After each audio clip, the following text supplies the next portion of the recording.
disais en titre, les premières assises nationales des think tanks ont eu lieu aujourd'hui au Sénat. L'occasion de faire le point sur l'émergence de ces laboratoires d'idées avec Héloïse Grégoire. Laboratoire d'idées, cercle de réflexion, les think tanks sont de plus en plus présents dans notre société. À la fois écologiques, industriels ou encore politiques, à quoi servent-ils vraiment ? L'Observatoire français des think tanks dénombre 40 organisations reconnues juridiquement. Composés de chercheurs, d'universitaires ou d'institutionnels, ils proposent des expertises complémentaires sur les politiques publiques. Ils sont indispensables, je pense, au débat démocratique actuel. C'est extrêmement important que chacun puisse être entendu, que chacun puisse avoir droit à la parole. Et ça, quel que soit votre niveau dans la société, si tant est qu'on puisse parler de niveau. Depuis les années 2000, on observe une poussée de ces cabinets d'experts, dont les plus connus sont Terra Nova ou l'Institut Montaigne. En coulisses, certains les accusent d'influencer les partis politiques et de distiller une pensée dominante et élitiste. Je pense que l'on peut dire que ces think tanks influencent les politiques et c'est très bien parce que le politique, il a besoin de cet avis de la société. Il faut relativiser et il ne faut pas penser que ce sont les think tanks qui vont demain gouverner un pays, c'est pas ça. Comme en 2011, où le think tank Terra Nova a proposé l'idée d'une primaire socialiste. Olivier Urrutia, membre fondateur et délégué général de l'Observatoire des think tanks, est notre invité. Il répond aux questions d'Oriane Mancini. Le face-à-face, c'est tout de suite.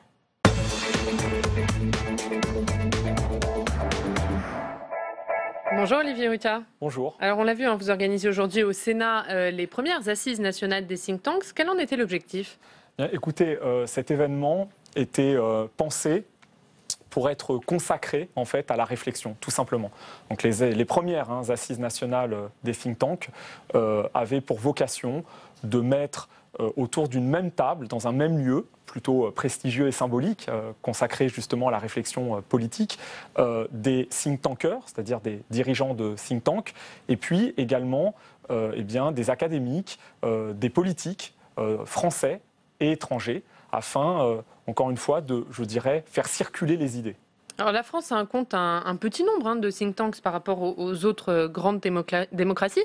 Comment l'expliquez-vous ? Par la culture française, la peur des corps intermédiaires ? Écoutez, la réponse est dans votre question. En effet, vous avez raison. En France, nous avons une tradition extrêmement jacobine de l'État et de la gestion politique. Je n'invente rien en le disant. Et donc, une vision plutôt rousseauiste plutôt que tocquevillienne. Et même si les corps intermédiaires existent en France, et notamment depuis la loi 1901 de Waldeck-Rousseau, qui a permis le droit de réunion et le droit d'association, et les think tanks en sont une émanation, une conséquence en tout cas, il est vrai que la France n'a pas pour culture, en tout cas les grands corps d'État, les pouvoirs publics n'ont pas pour culture je dirais, discuter, échanger avec la société civile et donc avec ces fameux corps intermédiaires. Il y a une forme d'aristocratie des pouvoirs publics. Est-ce que c'est le fait que la culture du think tank soit récente en France qui fait que leur nombre croît en France, contrairement aux autres pays où ils ont plutôt tendance à décroître ? Alors, je dirais d'abord que le phénomène est récent en France et pas vraiment. La France a une très longue tradition de clubs, de cercles, de salons de discussion. Je dirais même que l'un des premiers grands proto-think tanks dans le monde est né en France en 1867 avec la Société des agriculteurs de France. Mais il est vrai que c'est un phénomène qui a été très peu connu ou mal connu jusqu'à récemment, je dirais à peu près 2006-2007. Et en général, pour une raison très simple, c'est qu'il y a toujours une connotation extrêmement péjorative, accolée, corrélée justement au think tank pour des questions d'influence, de lobbying, etc. Alors, 2006, justement, c'est la date de création de l'Observatoire des think tanks dont vous êtes le délégué général.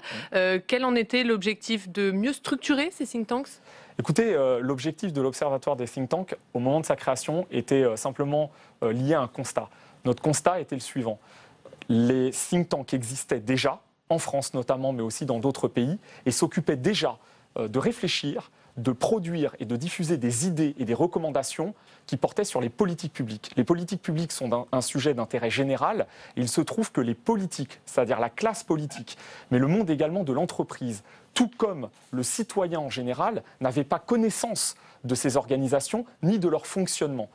Nous avons considéré qu'il y avait là une sorte de vide démocratique, dit clairement, et qu'il était de notre devoir simplement de nous emparer de ce sujet pour le traiter de façon pédagogique ouverte. D'ailleurs, tout ce que nous faisons est en source ouverte, comme ces assises qui sont accessibles à toutes et à tous, et d'expliquer aux gens quel est le rôle des think tanks, quelle est leur place, quel est leur mode de fonctionnement, mais aussi qui les finance et quels sont en effet leur mode de fonctionnement. Alors justement, qui les finance, hein? Il y a beaucoup de subventions publiques. Il y a beaucoup de subventions publiques en France. On dit très souvent que les think tanks français sont sous perfusion d'argent public. En effet, la France n'a pas une grande tradition de mécénat, et notamment de mécénat d'entreprise.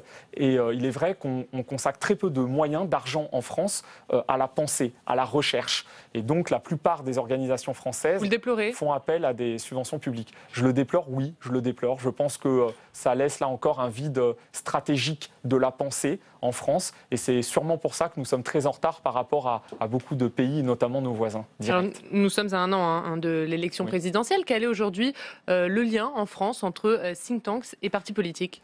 Écoutez, alors, il y a quand même une différence dans entre l'écosystème français et l'écosystème, par exemple, allemand ou l'écosystème, je dirais, espagnol. En Espagne, il y a des grandes fondations politiques, en Allemagne aussi, et qui sont directement liées, organiquement, même et financièrement, aux partis politiques. En France, c'est beaucoup moins le cas. En effet, Terra Nova, on a l'impression en France qu'il y a une volonté des think tanks d'être indépendants et en même temps un manque de confiance des partis politiques vis-à-vis de ces think tanks. Je dirais que, encore une fois, en France, il y a moins de liens entre think tanks et partis politiques, financiers organiques, qu'en Allemagne ou en Espagne.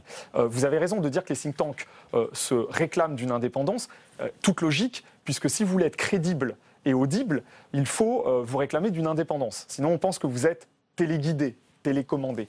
Quant aux partis politiques, vous avez raison également de le dire. En tout cas, les partis politiques étant composés par cette fameuse classe politique dont nous parlions tout à l'heure et cette fameuse aristocratie, ils ont peu le réflexe de s'adresser aux think tanks et de les intégrer au processus programmatique. Mais je tiens à le dire, on y vient.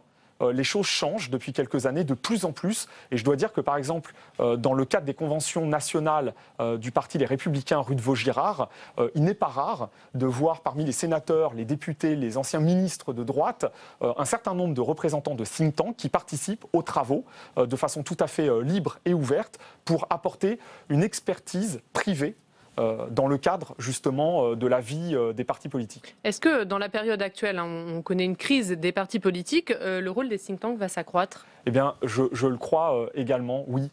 Ma réponse est oui.